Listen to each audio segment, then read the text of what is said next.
सहनाववतु सहनो भुनक्तु सह वीर्यं करवावहै तेजस्विनावधीतमस्तु मा विद्विषावहै। ओम शांति शांति शांति।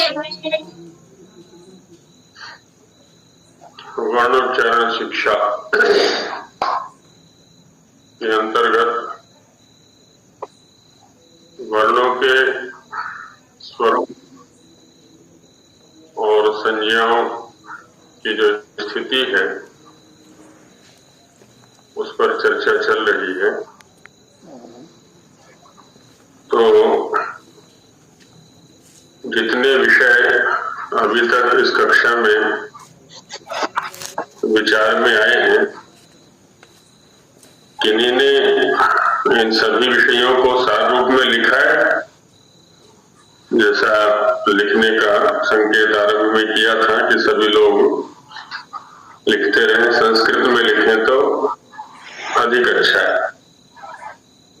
तो अक्षरम अक्षरम से लेकर और हलोनंतराः संयोगः तक जितने विषय हमने अभी तक चिंतन में लाए हैं, यदि किन्हीं ने पूरा निबंध रूप लिखा हो तो सुनाए।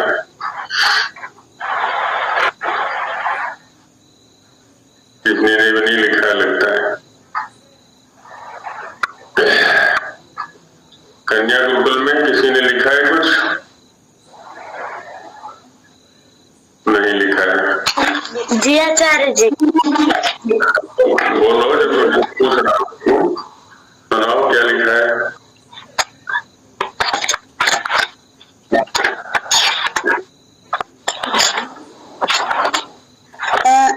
हलोनंतरा संयोगा। यहाँ पे ना विद्यते अंतर है, यहाँ पे बहुव्रीहि समास हुआ है और अंतर का अर्थ यहाँ पे व्यवधान है। तो जो व्यंजन के बीच में स्वर आएगा वह संयोग होगा।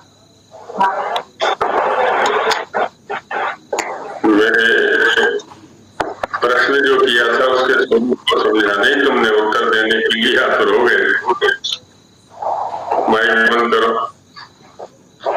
मैंने कहा था अब तक जितने विषय विचार में लाए गए हैं उनका सार संक्षेप यदि किन्हीं ने लिखा हो तो वो प्रस्तुत करें, केवल हनुमंतरा संयोगा नहीं। अच्छा, कोई मौखिक रूप से भी सुना सकते हो तो वो सामने आए। अब तक जितने भी विषय विचार में लाए गए हैं, यदि कोई मौखिक रूप से प्रस्तुत कर सकते हो तो आए।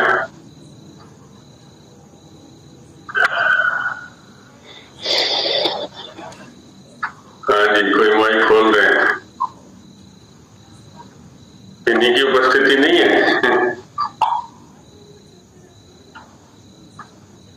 जी अर्चना जी कुछ बोलेंगी? जी मैंने एक दो लाइन मतलब बहुत अच्छे से नहीं लिख सकती हूँ मैं, लेकिन हाँ हिंदी में बोल दीजिए। जितने विषय अब तक विचार किए गए हैं सार में उनका हिंदी में बोल दीजिए कोई। जी मतलब पहले तो अक्षर की व्याख्या की गई है कि अक्षर का क्या स्वरूप होता है। उसके बाद फिर उसकी उत्पत्ति के बारे में बताया कि पहले नाद रूप होता है, फिर वह उधर आता है मुखाकर्ण के आगे आता है तो वो हो जाता है, उसको क्या कहते हैं, वो वर्ण भाव को प्राप्त होता है, क्योंकि भिन्न भिन्न स्थान और करण मतलब प्रयत्न के कारण। फिर बताया है कि वो प्रत्याहार पर जब चर्चा की गई है तो इसके बारे में बताया गया है कि जो वर्ण ज्ञान होता है वह अच्छी प्रकार शोभा को प्राप्त होता है और काल की दृष्टि से, और जैसे मतलब फल और फूल हो, पहले फलित पुष्पित होता है फिर फलित होता है और उसके बाद फिर वो जो अच्छी प्रकार से जो उच्चारण होता है जब वर्ण, तो फिर उससे उत्तम फलों की प्राप्ति होती है और मतलब ब्रह्म ईश्वर की भी प्राप्ति हो जाती है। और उसके बाद फिर नाभि से उत्पन्न होता है, ये सब विशेष बताया गया है। और उसके बाद फिर बताया गया है कि पता नहीं बुद्धि का जी। उसके बाद सूत्र से उसको प्राप्त करते हैं जी। और फिर उसके बाद कैसे कैसे वर्णों का अच का स्वरूप के बारे में बताया गया है कि ह्रस्व दीर्घ प्लुत निरानुनासिक और सानुनासिक, और कौन सा अक्षर कौन सा अच जो होता है ह्रस्व में नहीं आता है, कौन सा दीर्घ में नहीं आता है, ये भी बताया गया। जैसे अ के कितने भेद हैं, अ ई उ और ई के कितने भेद हैं, फिर 22 स्वर इस तरह से गिनती की गई है। फिर यदि हम उनको उदात्त का और अनुदात्त स्वर में बांटेंगे और सानुनासिक और निरानुनासिक में बांटेंगे तो और भेद 18 भेद हो जाएंगे एक एक अच के, मतलब है ना। लेकिन री का 18 भेद नहीं होगा, 12 भेद होगा। ऐसे कुल 138 स्वर हो जाएंगे। फिर स्पर्श के किसको कहते हैं? 25 स्पर्श, स्पर्शा 25, मतलब स्पर्श वाले वर्ण 25 होते हैं। कादय मावसाना स्पर्शा, क से आरंभ होके म तक जाते हैं। फिर अंतस्थ यरलव, फिर उष्म ऊष्म सह, इस तरह के बताया गया है। फिर इसके बाद उपधमानी और जीवामूली के बारे में बताया गया है कि विसर्ग जो होता है ना, जब उसके पश्चात क ख या प फ आता है तो क्रम से वो एक बार जीवामूली हो जाता है और एक बार उपद प वर्ग प फ के परे रहते वो उपधमानी हो जाता है ना। फिर उसके बाद हम यम के बारे में बताए हैं कि ऋषि दयानंद ने 4 यम जो लिखा है, और फिर हमारी और दूसरे शास्त्रों में जो 4 यम आया है उनमें थोड़ा सा भेद है, क्योंकि चारों यम कु खू गु घू ऐसा उच्चारण हम लोग मानते हैं, क्योंकि कु में चू च भी आ जाता है, नहीं च त त प ये भी आ जाता है, खू में वो द्वितीय सारे आ जाते हैं सभी वर्गों के, है ना, जैसे चारों 5 वर्णों के। उसके बाद यम का हो गया, यम का शाब्दिक अर्थ होता है जोड़ा, है ना। फिर कालो ह्रस्व दीर्घ प्लुत में बताया, ये तो पुरानी बात हो गई। फिर एक समानाधिकरण होता है, एक व्यधिकरण होता है। मतलब समानाधिकरण में आपने बताया था जैसे श्वेत पट, श्वेत ही पट है, मतलब पट ही श्वेत है। और उस दूसरे में बताया था कि श्वेत रंग का पट है, ऐसा, तो वो व्यधिकरण हो गया, माने उसमें दोनों को अलग अलग गुण और गुणी को अलग अलग बताया गया, है ना। फिर समाहार पता नहीं क्या होता है, हाँ। फिर आपने, बस मैंने इतना ही समझा आचार्य जी, ज्यादा नहीं समझा है। बहुत अच्छा है। शिवानी जी है ना, शिवानी जी कुछ बताएं। शिवानी जी मौन रहती हैं। हाँ जी आचार्य जी, मैं हूँ। जी कुछ बताइए, क्या समझाया आपने अब तक? मुश्किल है आचार्य जी, अभी पूरा बता रहा हूँ। नहीं, आपने काफी कुछ समझ लिया, बस उसको अभिव्यक्त दे दीजिए बस। आचार्य जी मतलब मेरे लिए मुश्किल है थोड़ा इस बार शब्दों में इसको रखना, क्योंकि मैं बार बार लिख के उसको और समझ के रिवाइज ही कर रही हूँ। मैं अगली बार बोल सकती हूँ अच्छे से? नहीं, आप अभी भी बोल सकती हैं, आप कुछ संकोच कर रही हैं बोलने में। क्योंकि मेरी हिंदी उतनी अच्छे से नहीं आएगी, इसलिए मैं संकोच कर रही हूँ। कुछ शब्द मैं हिंदी में नहीं अच्छे से समझा पाऊंगी कुछ चीजें, इसलिए। अच्छा, कोई नहीं, इस बार लिख लीजिएगा हमको। हाँ, अगली बार सुन लेंगे आपसे। हाँ। जी। शिवानी बहन जी अमेरिका से हैं, वैसे तो भारतीय मूल ही हैं, वहाँ भी अध्यापन करती हैं और बड़ी स्वाध्यायशील उपनिषद आदि का अध्ययन आपका चलता रहता है, बहुत अच्छी शंकाएं करती रहती है। तो और कौन है जो अब तक के विषयों का सार रूप में प्रस्तुतिकरण करेंगे? एकदम संक्षेप में बता सकते हैं? नलिनी जी बताइए। तो सबसे पहले अक्षर की व्याख्या की गई है और अक्षर से हमें क्या प्राप्त होता है, उसके वाहन क्या हैं, वो वायु और आकाश उसके लिए आवश्यक है। फिर उसकी उत्पत्ति कैसे होती है, जहाँ आत्मा और बुद्धि का भी उसमें आती है। उसको कौन सी ऊर्जा है जो उसको उसकी उत्पत्ति में होती है, जठर अग्नि। विद्वान लोग उसका प्रयोग कैसे करते हैं, और फिर वो नाभि से मुख तक, वो हमारे शरीर के अंदर की उसकी यात्रा, और फिर मुख से बाहर अगले के श्रोत्र तक, कान तक उसकी जो एक यात्रा है, कैसे वो जाता है वो। और उसके बाद अधिकतर हमने इसका वर्गीकरण करके हर एक वर्ग को अच्छे से समझा है। बहुत सुंदर। मतलब ये थोड़ा सा संक्षेप में, मतलब हमने जो पढ़ा है उसका एक वो किस तरह से चल रहा है। हाँ जी, हाँ जी, नहीं बहुत समझ सभी लोग रहे हैं, अच्छा परिश्रम कर रहे हैं। और वही जैसा आरंभ में संकेत किया था कि उसकी प्रस्तुति का भी अभ्यास हमारा होना चाहिए कि हम सबके सामने अपने समझे हुए विषय को कैसे प्रस्तुत करें।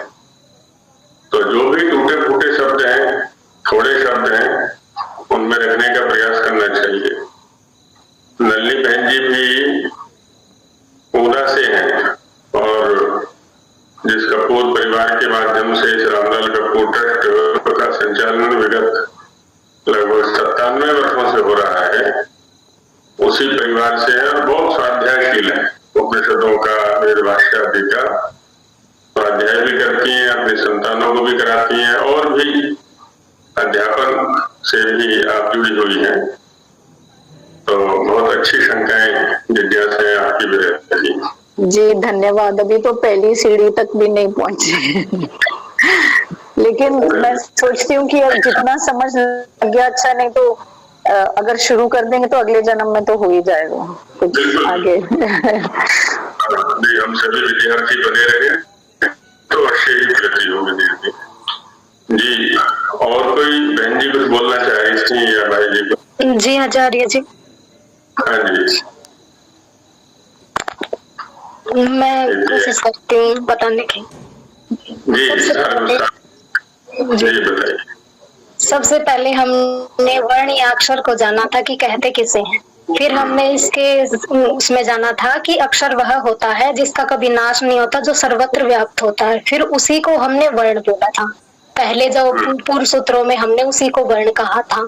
फिर वह जो अक्षर है या फिर वर्ण है उसका स्वरूप हमने जान लिया। फिर बोल रहे हैं कि हमें उनको पढ़ना क्यों चाहिए, ये संशय होता है, तो वर्णों का ज्ञान हमें क्यों होना चाहिए। फिर उसके उत्तर में 3 बातें सामने आती हैं। सबसे पहले तो हमें ब्रह्मा की प्राप्ति हो जाए।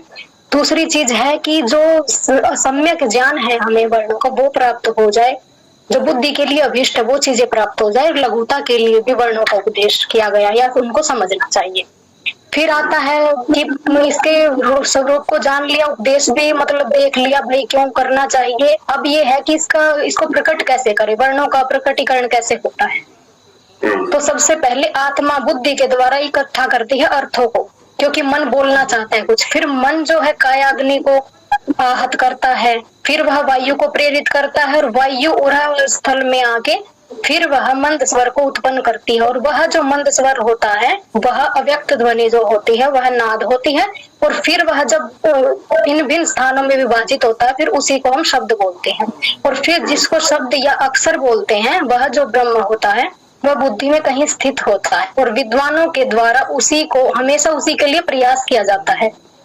आगे जो क्या बोलते हैं उसको, मतलब जो एक मोक्ष होता है उसकी प्राप्ति हो जाए। और जो लौकिक और अलौकिक दोनों प्रकार के सुखों या फिर शांति के लिए उसको जानने का हम प्रयास करते रहते हैं। फिर हमने शब्द का लक्षण जाना कि शब्द क्या होता है। शब्द के उसमें 4 बातें सामने आई कि जो बुद्धि के श्रोत्र के द्वारा जो ग्राह्य होता है, बुद्धि के द्वारा जिसका हम निग्रहण करते हैं, और प्रयोग के द्वारा जो प्रकाशित होता है, और आकाश जिसका देश है शब्द, ऐसा वह शब्द है। फिर हमने जाना कि इसमें कितने वर्ण हैं, वर्णों की संख्या को। फिर 63 या फिर 64 वर्ण हैं मुख्य रूप से तो, लेकिन उसके अतिरिक्त भी जैसे 173 आते हैं टोटल कुल में देखते हैं। तो सबसे पहले स्वर है, 22 स्वर हैं, और अ, ई, उ, री, इनके 18 भेद हैं। और री ए आई ओ औ इनके 12-12 भेद है। और इसी प्रकार व्यंजन 25 वर्ण है व्यंजन में, और चार जो है अंतस्थ है, 4 ऊष्म है, और अयोगवा 8 है, जिसमें 4 अयोगवा है और 4 यम है। इस प्रकार से 173 वर्ण होते हैं। और फिर हमने इसके बाद देखा था कि स्वर क्या होते हैं, कि जो स्वयं से ही प्रकाशित होते हैं वो स्वर होते हैं। फिर स्वरों की संज्ञा बताई, कितने स्वर होते हैं और उनके क्या क्या संज्ञाएं होती है। तो ह्रस्व, दीर्घ और प्लुत 3 चीजें हमने पढ़ी थी कि 3 प्रकार के स्वर होते हैं। जो ऊर्ध्वगामी होते हैं तो वो उदात्त होते हैं, जो अधोगामी होते हैं वो अनुदात्त होते हैं, और जो दोनों के मिश्रण से मिलके बने होते हैं तो वो स्वरित होते हैं। और अच को ही फिर हमने लघु भी बोला है और ह्रस्व भी बोला है। और दीर्घ की हमने गुरु संज्ञा की है। दीर्घ वर्ण जो होते हैं उनकी गुरु संज्ञा होती है, और उसी की संयोग संज्ञा भी होती है। संयोग को ही गुरु बोला था, और गुरु दीर्घ है। और हलोनंतरा संयोग में जो सबसे अंतिम है, हलोनंतरा संयोग में है कि जो व्यवधान से रहित होता है, अचो के व्यवधान से जो रहित होता है हल, उसकी फिर संयोग संज्ञा होती है। अब तक हमने ये विषय जाना आचार्य जी, और यही। बहुत सुंदर प्रस्तुति आपकी। संयोग की गुरु संज्ञा नहीं होती है, संयोग के परे रहते ह्रस्व की गुरु संज्ञा होती है, ऐसा है। और बहन अर्चना जी ने कुंकुम गुमघुम को यम के रूप में बोला था, तो कुंकुम गुमघुम यम नहीं है ना, ये किसी वर्ग विशेष का प्रतिनिधित्व करते हैं। एक तरह से संज्ञा शब्द है। प्रथम यम, द्वितीय यम, तृतीय यम और चतुर्थ यम। जैसे कोचु टूतु, कोचु टूतु माने कवर्ग, चवर्ग, टवर्ग, तवर्ग, पवर्ग, ये वर्ग विशेष का प्रतिनिधित्व करते हैं या संज्ञा शब्द हैं। इनके अंदर 5 वर्ण आते हैं। वैसे ही स्तंभात्मक रूप से जब वर्गीकरण करते हैं हम, तो कुंकुम गुमघुम ये भी प्रथम यम, द्वितीय यम, तृतीय यम और चतुर्थ यम की संज्ञा है। यम का जो स्वरूप वहां पर बताया गया था, वर्ग के प्रथम, द्वितीय, तृतीय, चतुर्थ वर्ण के तुरंत बाद जब किसी वर्ग का पंचम अक्षर आता है, उन दोनों के मध्य में जो नासिक्य ध्वनि है उसका नाम यम है। उसका लिप्यात्मक स्वरूप कुछ नहीं है, ऐसा था जी। हाँ जी, चलिए बहुत अच्छा है, सभी लोग समझ रहे हैं। और प्रस्तुति का भी जो है ना अभ्यास सभी लोग करें और लिखें इनको। प्रणाम आचार्य जी। जी प्रीति जी, नमस्ते आचार्य जी, मैं अभी करूं एक बार संक्षेप में बोलिए। पुस्तक बंद करके बोलिए। जी सर, कोशिश करती हूँ। जी जी, प्रयत्न। सबसे पहले सर, इसमें अक्षर जो है, अक्षर या वर्ण हम किसको कहते हैं इसके बारे में बताया गया। तो उसकी 3 विशेषताएं बताई गई। अक्षर न अक्षरम अक्षरम। दूसरी विशेषता जो अश्नोतेरवा अर्थात जिसका कभी नाश नहीं होता, दूसरी विशेषता ये। और तीसरी विशेषता वर्ण कहते हैं। फिर अगर हम पढ़ रहे हैं अक्षर सुन रहे हैं तो उनको उपदेश क्यों किया जाना चाहिए, दूसरे उसमें ये बताया गया है, दूसरे श्लोक के माध्यम से।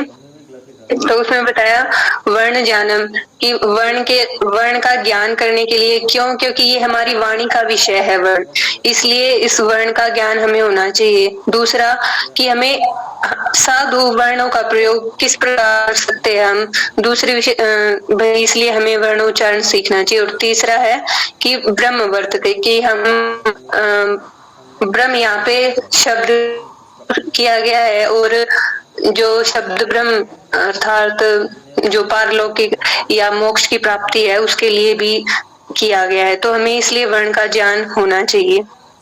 उसके बारे में बताते हैं कि जिस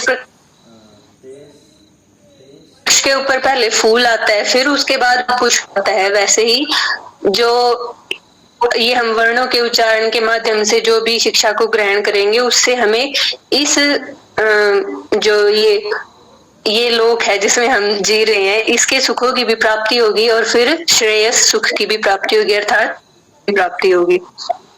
उसके बाद बताया गया कि वर्णों उसका प्रयोजन बता दिया, वर्ण क्या होते हैं वो बता दिया। उसके बाद उसका रूप या उसका स्वरूप कैसा होना चाहिए, कैसे होता है वो बताया है कि इस स्वरूप को हम 3 स्तरों पर बांट सकते हैं। पहला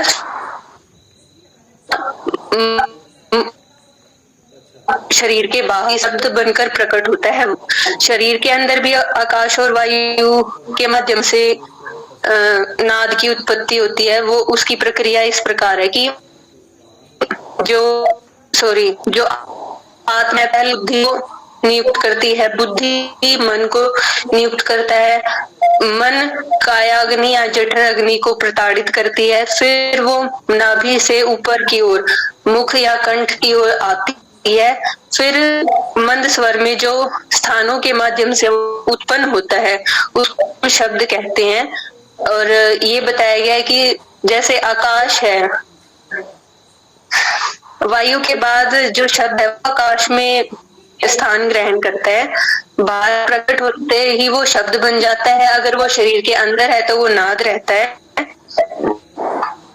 ये। और फिर उसके बाद ये बताया गया स्वरूप क्या है, का स्वरूप बता दिया कि उसकी प्रक्रिया लक्षण बताया है कि 4 प्रकार से हो सकता है शब्द का लक्षण। क्या, एक तो ये जो हम ज्ञान से जो हमारे इंद्रिय से हम ग्रहण करते हैं, कान से ग्रहण करते हैं। दूसरा जो हम बुद्धि से ग्रहण करते हैं, जो उसके कि भाई इस शब्द का ये अर्थ है, वो उसका लक्षण होता है शब्द का दूसरा लक्षण। और तीसरा कि उच्चारण से हम उसको कैसे प्रकाशित करते हैं, हमने अर्थ तो ग्रहण कर लिया, दूसरों के सामने उसको कैसे प्रकट करते हैं।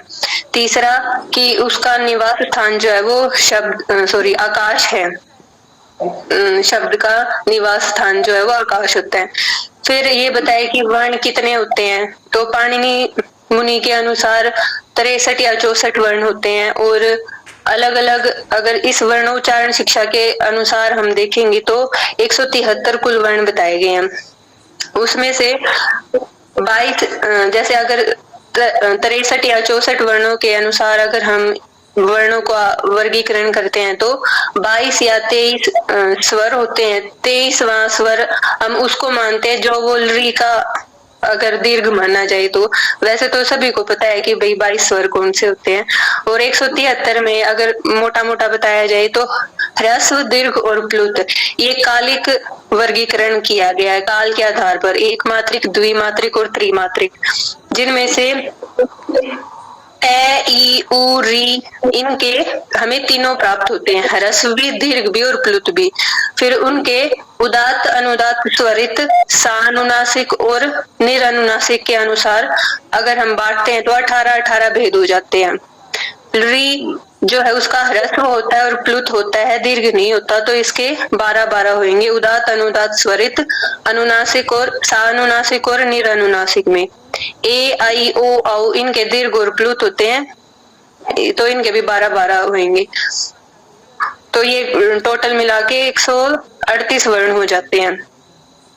फिर उसके बाद है क से म तक, कवर्ग, चवर्ग, टवर्ग, तवर्ग, पवर्ग, इनको 25 स्पर्श व्यंजन बोला गया है। फिर 4 अंतस्थ होते हैं और 4 ऊष्म होते हैं, यर, लव, अंतस्थ, ऊष्म, तीनों सकार और हकार।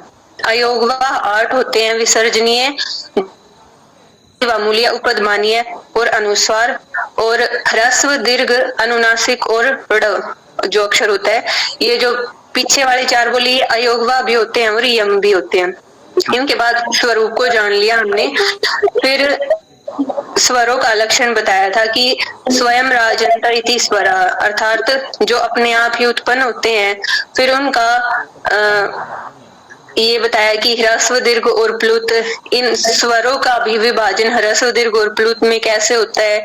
उच्चैर, उदात्त जो ऊंचे से उच्चारण किया जाए, नीचैर, अनुदात्त जिसका नीचे से उच्चारण किया जाए, और समाहार स्वरित अर्थात इन दोनों का मिश्रण स्वरित होता है।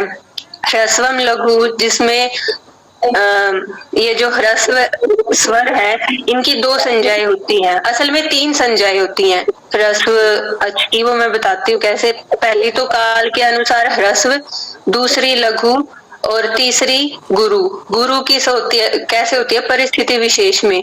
गुरु तब होती है जब इनके बिना किसी व्यवधान के हलो अनंतरा संयोग, बिना किसी दूसरे वर्ण का व्यवधान ना हो, अर्थात किसी दूसरी जाति के वर्ण का व्यवधान ना हो, तो संयोग से ह्रस्व की भी गुरु संज्ञा मानी जाती है। जी गुरु जी, हो गया। बहुत सुंदर प्रस्तुति आपकी रही।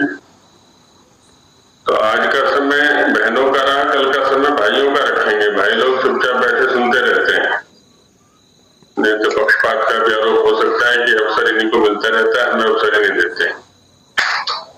तो कल का जो अवसर रहेगा वो भाई लोगों का रहेगा। आचार्य जी, दोष थी मेरी इस बीच में। जो यम के बारे में बताया था, उनमें उदाहरण पता करने थे मेरे को। एक तो ह्रस्व अच के बाद जो अनुस्वार आता है, उसके बाद ये र श स ह इनका उच्चारण होता है, तो उसका उदाहरण क्या होगा? और दीर्घ अनुस्वार के बाद अगर ये वर्ण आते हैं तो उनके उच्चारण का कोई अगर उदाहरण मिल जाए। ह्रस्व के बाद तो मैंने बताया था आपको, सर्वमुंबई पूर्णम ऐसे बोलते हैं, पूर्णम स्वाहा, ऐसा। स्वाहा स्वाहा में आ है ह्रस्व, उसके बाद अनुस्वार है, तो वो दीर्घ का अवकाश रहेगा। और माना पूर्णाम शांतिम ऐसा ले लें, हम एक उदाहरण बना सकते हैं। पूर्णाम शांतिम, तो पूर्णाम आ दीर्घ है, उससे उत्तर अनुस्वार है, उससे उत्तर शांति श ऊष्म वर्ण आ गया। तो ऐसे करके ये ह्रस्व वाला उदाहरण बन सकता है यहाँ पर।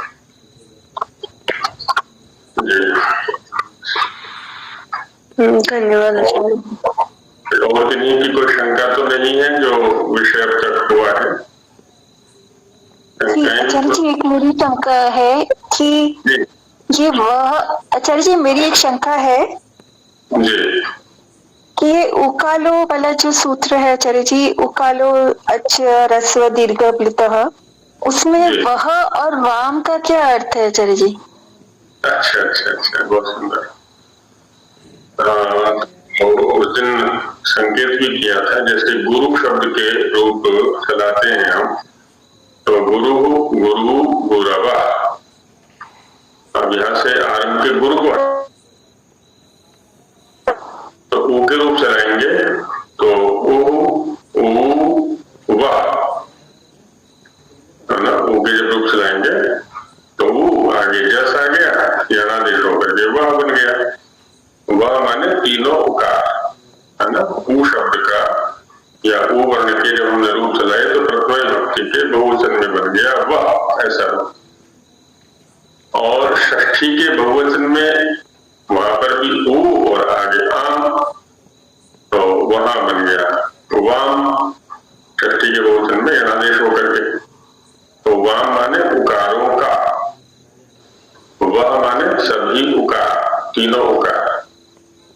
तो इतना भेद है कि गुरु ह्रस्व उकारांत है, इसलिए उसकी अपनी परिस्थितियां हैं। यहाँ जो शब्द है हमारे सामने वो दीर्घ उकार है, इसलिए यहाँ यणादेश हो जाएगा। वह में भी यणादेश हो गया, वाम में भी यणादेश हो गया। जी। और आचार्य जी एक और था कि जब वो कहते हैं कि विभिन्न स्थानों में जो नाद है वो प्रविभज्यमानो वर्णाम आगच्छति, तो वर्ण आ जाते हैं और यह सह शब्द, तो वर्णों को उन्होंने शब्द भी कह दिया है। यहाँ है कि स्थानांतरेषु प्रविभज्यमानो वर्णत्वम आगच्छति यह सशब्दः। पहले ही दिन दिन जब हमने अक्षरम अक्षरम पर चर्चा की थी तो संकेत दिया था कि अक्षर, वर्ण, शब्द, है ना, ये सामान्य शब्द है ना। वर्ण्यते असौ वर्ण, जिसको ध्वनि के द्वारा अभिव्यक्ति दी जाए वह वर्ण है, या अर्थ विशेष का वर्णन करने में जो समर्थ है उसको वर्ण कहते हैं।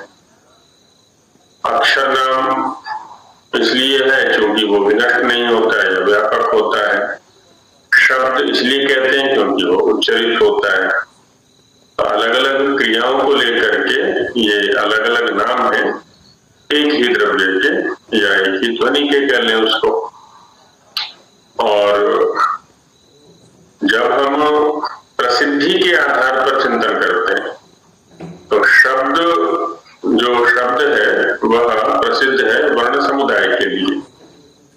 जैसे अ एक वर्ण है, आ एक वर्ण है ना। लेकिन देव, इसको हम वर्ण नहीं कहते, इसको शब्द कहते हैं। जो वर्ण समुदाय है इसको शब्द कहते हैं। ऐसी प्रसिद्धि है ना वर्ण समुदाय के लिए शब्द की। और जो इकाई है, लघुतम इकाई है, उसको हम वर्ण या अक्षर बोल देते हैं। लेकिन उसके लिए शब्द का भी प्रयोग हो सकता है, होता है दार्शनिक या इधर शाब्दिकों के अंदर। तो इसलिए कहा कि वर्णत्व आगच्छति, यह शब्द है। वर्णत्व माने वर्ण रूप को, वह प्रत्यय भी वहां पर साथ दिया हुआ है कि जो स्थानांतर पर प्रविभाग होते हुए अलग अलग स्थानों पर विशेष रूप से सेवित होते हुए धारण किया जाता हुआ, प्रविभाग को प्राप्त होता हुआ वर्णत्व को प्राप्त होता है, जो वह शब्द कहलाता है। ऐसा जी जी। और आचार्य जी एक और है कि जो वर्तते जो क्रिया है उसका कर्म को दिखा रहे हैं, भ्रम को दिखा रहे हैं या वर्ण ज्ञानम को दिखा रहे हैं? यत्र च ब्रह्म वर्तते, इसमें जी जी। हाँ, तो ब्रह्म है करता है यहाँ पर। यत्र माने वर्णेशु, जिनमें, येषु, येषु माने वर्णेशु, क्योंकि वर्ण ज्ञान का प्रसंग चल रहा है। और ब्रह्म से तात्पर्य है यहाँ पर वेद। ये एक अलग बात है कि वेद का जो मुख्य प्रतिपाद्य है वो ब्रह्म माने परमेश्वर है। तो उसकी प्राप्ति भी हमें तभी होगी जब वर्णों का ठीक से ज्ञान होगा। वर्णों का ठीक से ज्ञान होगा तो वेद का अध्ययन कर पाएंगे, वेद का अध्ययन करेंगे तो ब्रह्म माने परमेश्वर के विषय में जान पाएंगे। तो यहाँ पर जो मुख्य अर्थ है ब्रह्म शब्द का वो है वेद, क्योंकि शिक्षा एक वेदांग है। वेद के उपकारक ग्रंथों में से एक है, प्रथम उपकारक ग्रंथ है ये। तो यत्र माने वर्णेशु, वर्णों में, ब्रह्म माने वेद, वर्तते माने विद्यमान है, क्योंकि वेद भी इन वर्णों में ही विद्यमान है। इसलिए वर्ण ज्ञान उपदिश्यते, वर्ण ज्ञान शास्त्र का उपदेश किया जाता है। जी। अच्छा, वर्ण वेद में है ऐसे नहीं है, वेद वर्णों में है, इस तरह से बता रहे हैं ये? बिल्कुल, वर्णात्मक ही वेद है। ऐसा। अच्छा जी जी, धन्यवाद आचार्य जी। हाँ जी। आचार्य जी, जी। यहाँ पे बोला गया है कि जैसे शब्दों को जानते हैं या फिर उनका व्यवहार अच्छे से करते हैं सम्यक रूप से, तो वह ब्रह्म है या फिर वही अक्षर है। लेकिन यदि हम वाणी के स्तर पे देखते हैं तो वहां पे वैखरिक वाले में तो नहीं आचार्य जी, लेकिन परापश्यंती और मध्यमा वाली अवस्था में शब्द ब्रह्म बोला गया उनको, उस अवस्था को। लेकिन हम जब व्यवहार उनका करेंगे ही नहीं तो किस प्रकार से उसको रखेंगे? या ये दोनों चीजें भिन्न है या फिर किस तरह? किस श्लोक के प्रसंग में शंका कर रही है? यही आचार्य जी, ये बोला है ना इन्होंने इसी में, वर्ण ज्ञान वाग विषयो। यहाँ पे ये पुष्पित और फलित होता है तो उसको ब्रह्म जाना जाता है, जैसे अक्षर को ही। लेकिन नहीं, ऐसा किस शब्द से आप, क्योंकि यत्र च ब्रह्म वर्तते, यत्र माने जिन वर्णों में, ब्रह्म माने वेद, वर्तते माने विद्यमान है, क्योंकि वर्णों में ही विद्यमान है वेद। माने वर्ण रूप है, अग्निमीढ़े पुरोहितम, अब ये सारे वर्णों के ही तो उच्चारण कर रहे हैं। जो वेद मंत्र बोलते हैं, और वर्ण ज्ञान हमें है नहीं तो वेद ज्ञान नहीं कर सकते। यत्र माने वर्ण, वर्णों में, ब्रह्म माने वेद, क्योंकि वर्णों में ही वेद विद्यमान है, इसलिए वर्ण ज्ञान का उपदेश किया जा रहा है। ऐसा नहीं कह रहे यहाँ पर कि वर्ण ब्रह्म है, क्योंकि यत्र तो अधिकरण का प्रयोग है, जिनमें माने वर्णों में। इसके वृद्धि भाग में आचार्य जी जो पुष्पित और फलित बोला है ना कि ऐसे शब्द होते हैं या ऐसे अक्षर होता है, तो वही ब्रह्म राशि, ऐसे वेदितव्य ब्रह्म राशि। हाँ, तो वहां पर भी शब्द की चर्चा है, जो कि सोयम वर्ण समानाय वाक् समानाय, ये जो वर्णों का पाठ है वस्तुतः शब्दों का ही पाठ है, वाणी का ही पाठ है। वाणी का चूंकि विषय शब्द है, तो यदि इसको हम गौण और मुख्य अर्थों के स्तर पर जान लेते हैं कि क्या इसका गौण अर्थ है, क्या इसका मुख्य अर्थ है, कब गौण अर्थ में प्रयोग होता है, कब मुख्य अर्थ में प्रयोग होता है, और इस ज्ञान पूर्वक जब हम शब्दों का प्रयोग करते हैं तो हमारी जो वाणी है, हमारी जो ब्रह्म राशि है, शब्द राशि है,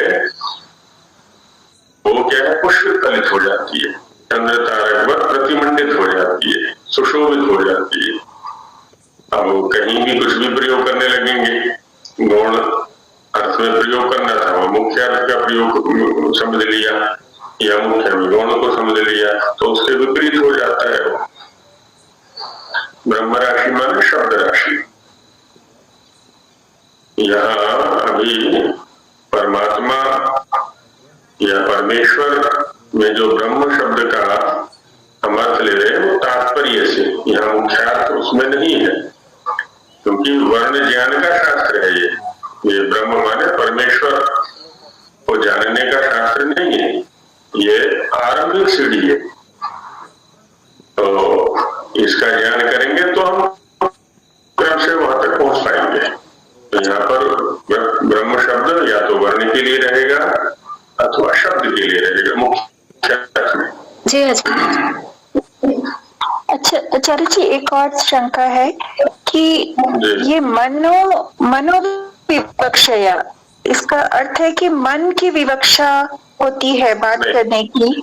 हाँ, वाक्य की योजना ठीक से देखिए, वहां आत्मा करता है वाक्य में, आत्मा बुद्धिया समेति अर्थान मनो युंक्ते विवक्षया, आत्मा बुद्धि के साथ या बुद्धि के माध्यम से अर्थान समेति, अर्थों को अच्छी प्रकार से प्राप्त करता है। तब विवक्षया माने कहने की इच्छा से, मनो युंक्ते, मन को युक्त करता है, लगाता है कि देखो मैं इस अर्थ के विषय में कहना चाहता हूं। अब यहाँ से शब्दोत्पत्ति की प्रक्रिया आरंभ होती है।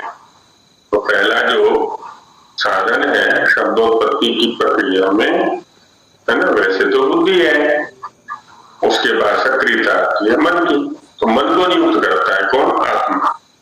तो विवक्षया माने कहने की इच्छा से, उस अर्थ के विषय में कहने की इच्छा से मन को युक्त करता है, लगाता है। तो ये तात्पर्य है, तो आत्मा करता है इसका। मन द्वितीय का एक वचन है, मनः मनसी मनहंसी, ऐसे लोग चलते हैं, मनः मनसी मनहंसी, तो द्वितीय का एक वचन है, करता आत्मा है। मन, आत्मा मनः युंक्ते, आत्मा मन को युक्त करता है, युधिर योगे, तो ना जैसे गाड़ी चलाने के लिए कोई बैल को जोड़े, घोड़े को जोड़े, तो वैसे ही मन को जोड़ देता है कि चल भाई इस क्रिया को पूरी करो। तो कहने की इच्छा आचार्य जी वो मन से नहीं है, वो भी आत्मा से ही है, ऐसे कह रहे हैं? बिल्कुल बिल्कुल, आत्मा में है। मन साधन बनेगा फिर शब्दोत्पत्ति का। जी जी। तो इतनी इच्छा जो गुण है वो आत्मा का है। न्याय दर्शन का अध्ययन यदि करें तो वहाँ आत्मा के गुण गिनाए गए प्रयत्न सुख दुख ज्ञानानि आत्मनोलिंगम, शरीर के अंदर ये सब गुण प्रकट हो रहे हैं, ये आत्मा के होने के लक्षण है। तो उसमें इच्छा भी आत्मा का ही गुण है। तो विवक्षा का अर्थ होता है कहने की इच्छा। तो आगे चलिए आगे बढ़े और किन चाहिए। तो अब व्यंजन के ऊपर चर्चा करते हैं। जैसे ऊपर कहा गया स्वयं राजन्त इति स्वर, उसके विपरीत स्थिति व्यंजन की है। अन्वक भवति व्यंजनम, अन्वक प्रथम एकवचनान्तम, भवति क्रियापदम, व्यंजनम प्रथम एकवचनान्तम इति अव्ययपदम्। ये भी महाभाष्य का ही वचन है। तो अनु एक उपसर्ग है, अंचु गतौ या तो अंचु गति पूजन योग धातु है। अनु माने सह, अनु उपसर्ग पीछे अर्थ में भी आता है और सह अर्थ में भी आता है। सह माने साथ।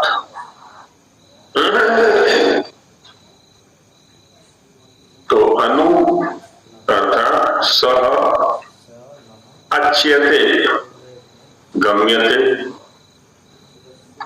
प्राप्यते या उपलब्धते अथवा ज्ञायते, है ना, तत् अन्वक।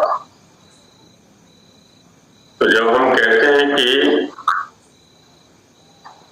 साथ शब्द का प्रयोग करते हैं ना,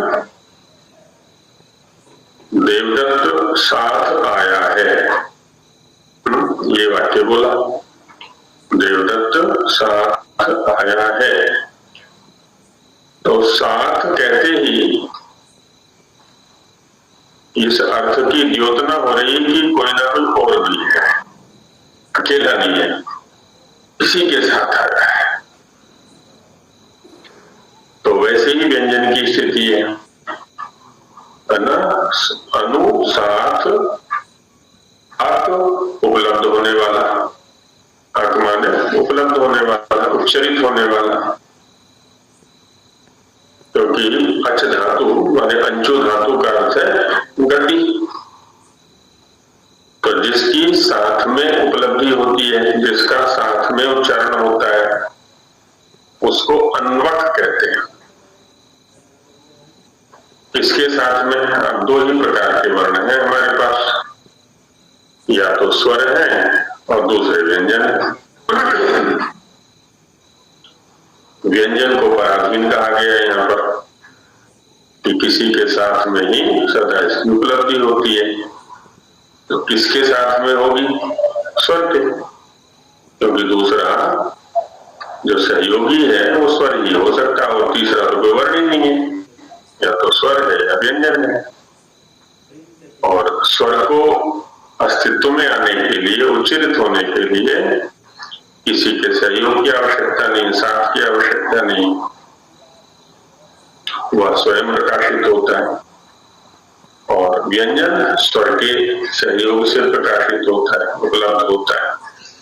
इसलिए यहाँ पर कहा कि अनु अक, अनु साथ अक उपलब्ध होने वाला अन्वक भवति व्यंजनम, अन्वक व्यंजनम भवति, जो साथ में उपलब्ध होता है उसको व्यंजन कहते हैं, या स्वर। अब जब भी हम किसी व्यंजन का उच्चारण करते हैं, कोई ना कोई स्वर अवश्य रहेगा, या तो पूर्व में रहेगा या पश्चात रहेगा। ये तो हो सकता है कि एक अच के साथ में कई ही व्यंजनों का भी उच्चारण करते हैं, 2, 3, 4, 5, 6 व्यंजनों तक की सत्ता एक साथ उपलब्ध होती है। लेकिन लेकिन बिना अच के उपलब्धि नहीं हो सकते। कोई ना कोई स्वर अवश्य देगा पूर्व में या पर।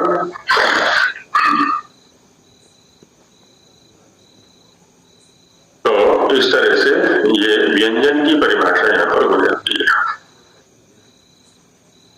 व्यंजन में भी वही धातु है ना, वहां पर अनु अक शब्द जो है ना, एक तो है अंचु धातु, अंचु गति पूजन जो, दूसरा है अंजु धातु।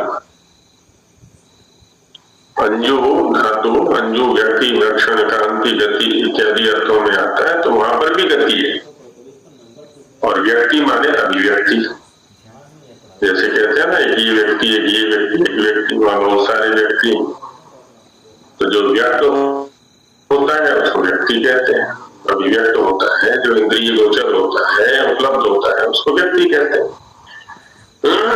तो अंजु धातु से भी अट बनेगा, तो वहां अर्थ हो जाएगा अनु सह अज्यते, व्यक्ति क्रियते या गम्यते, उपलब्धते, तात्पर्य वही है। यहाँ पर भी अंतर हो गया, केवल भिन्न धातु है। तो व्यंजनम, व्यंजनम में भी क्या हुआ, वी उपसर्ग है, अंजु धातु हो गया और उससे ल्युक् प्रत्यय कर दिया है कर्म में। तो जो अच की सहायता से या अच के साथ से उच्चरित होता है उसका नाम व्यंजन है।